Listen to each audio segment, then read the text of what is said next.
Hello बच्चों, let's read the question. The question says a sample of monoatomic hydrogen gas contains n atoms all in third excited state. Find the minimum value of n so that on subsequent excitation all positive different energy photons are emitted. तो इस question को solve करने के लिए हम जो की concept use करेंगे वो होगा हमारा concept of excitation and D excitation of electron. तो हम लिख सकते हैं D excitation of electron in a hydrogen atom. तो हम पहले अज्यूम करते हैं कि हम डिफरेंट एनर्जी लेवल्स ड्रॉ करते हैं एक हाइड्रोजन एटम के लिए. तो ये हो गया हमारा पहला energy level n is equal to 1, जिसको हम कहते हैं हमारा ground state. Then we have n is equal to 2, जो कि होता है हमारा first excited state. Then we have n is equal to 3, जो कि है हमारा सेकेंड एक्साइटेड स्टेट. और n इज इक्वल टू 4, जो कि है हमारा थर्ड एक्साइटेड स्टेट. जो कि क्वेश्चन में हमको दिया गया है कि हमारे जो सारे इलेक्ट्रॉन्स है, जो भी हमारे सारे एटम्स है, वो हमारे थर्ड एक्साइटेड स्टेट में है. तो हमारे n इज इक्वल टू 4 में we have n number of atoms. ठीक है. अब क्वेश्चन में हमको ये कहा गया है कि अगर जो n एटम्स है जो कि हमारे थर्ड एक्साइटेड स्टेट में है, अगर वो सब्सिक्वेंटली डीएक्साइट होके अपने लोअर लेवल्स में आ रहे हैं, जिसकी वजह से हमारा फोटॉन्स रिलीज होगा and will have positive energy photons. तो what is the minimum number of n required? तो what is the minimum number of n required so that all de-excitation states are possible? States are possible. तो minimum हमको कितने number of atoms चाहिए?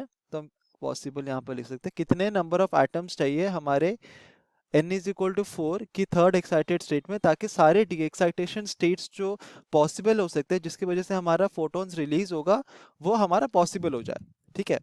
तो basically इसका मतलब क्या होता है कि n is equal to 4, then तो हमारा जो number of possible de excitation हो सकता है वो हो सकता है एक हमारा जो एटम होगा वो directly n is equal to 4 से कहाँ जाएगा? n is equal to 1. ये एक पॉसिबल स्टेट हो सकता है जहां पर हमारा फोटोन रिलीज होगा, that is positive energy. Then हमारा एक और पॉसिबिलिटी है n इज इक्वल टू 4 से कहाँ पर जाएगा? n इज इक्वल टू 2 में फोटोन रिलीज होगा. देन हो सकता है n इज इक्वल टू 4 से n इज इक्वल टू 3 में. ये एक और पॉसिबल डी एक्साइटेशन स्टेट है. Then there is another one जहाँ की है n इज इक्वल टू 4 से वो हमारा जो एटम है वो n इज इक्वल टू 3 तक जाएगा, और फिर n इज इक्वल टू 3 से n इज इक्वल टू 2 तक जाएगा और हमारा फोटोन रिलीज होगा. देन एक और हमारा पॉसिबल है n इज इक्वल टू 4 से n इज इक्वल टू 3 तक, n इज इक्वल टू 3 से n इज इक्वल टू 2 तक, और n इज इक्वल टू 2 से n इज इक्वल टू 1 तक. तो इसमें भी हमारा फोटोन रिलीज होगा, ये फोटोन रिलीज होगा. तो अगर हम ऑब्जर्व करें तो जो डिफरेंस है फ्रॉम हियर, अगर हम इन दोनों स्टेट्स को ऑब्जर्व करें तो इन दोनों स्टेट्स में जो फाइनल पोजीशन है और जो इनिशियल और final state of the atom है वो हमारा सेम है. बट डिफरेंस ये है कि इस स्टेट में जब n इज इक्वल टू 4 से n इज इक्वल टू 1 में डायरेक्टली हमारा एटम मूव कर रहा है, देन हमारा जो एटम का एनर्जी होता है that is very very great, जिसकी वजह से इतना ज्यादा अमाउंट ऑफ एनर्जी होता है कि वो directly n is equal to 4 से n इज इक्वल टू 1 तक आ सकता है. जबकि यहाँ पर क्या होता है, उसके पास एनर्जी जो होता है, अगर ये E1 है इट इज लेस देन, तो हम लिख सकते हैं it is less than E, जिसकी वजह से ये सब्सिक्वेंट डी एक्साइटेशन करता है. पहले n इज इक्वल टू 4 से 3 तक आता है, फिर 2 देन 1. ठीक है.